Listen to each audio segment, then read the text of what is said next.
আমার বাবা মন্ত্রী, আমিও মন্ত্রী হব। আমার বাবা এই এলাকার গভর্নর, আমিও গভর্নর হব।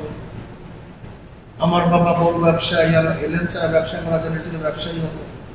আমার বাবা ইমাম, আমি ইমাম হব। এরকম বিভিন্ন ছাত্র বিভিন্ন কথা বলেছে।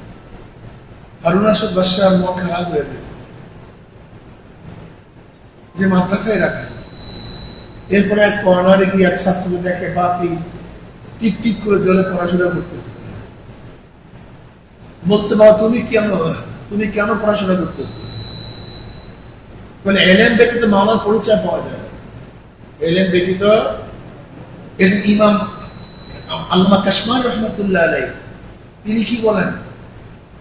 তিনি বলেন, প্রথম ওহির বাপ কেন নিয়ে আসছে?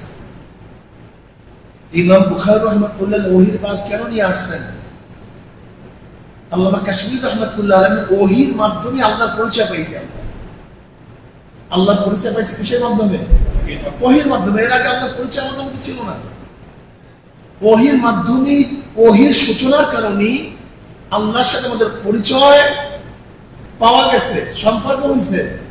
এর জন্য ইমাম বুখারী তার কিতাবের প্রথমেই ওহী নিয়ে আসছেন। এলেম ব্যতীত আল্লাহর পরিচয় পাওয়া যায় না, আল্লাহর মহব্বত অর্জন করা যায় না। আমি মাওলাকে পাওয়ার জন্য, আল্লাহকে পাওয়ার জন্য এলেম অর্জন করতেছি। তখন হারুন রশিদ বাদশাহ বলছিলেন, এই একটা ছাত্রের জন্য আজকে এই মাদ্রাসা রাখলাম, নাহলে মাদ্রাসা বন্ধ করে দিত। সেই ছাত্রটা হলো ইমাম গাজালি রাহমাতুল্লাহ। সেই ছাত্রটা কে? ইমাম গাজালি, মোহাম্মদ গাজালি বা গাজ্জালি। তিনি মাত্র ৫৫ বছর বয়সে দুনিয়া থেকে বিদায় হয়ে গেছে। মাত্র ৫৫ বছর বয়সে।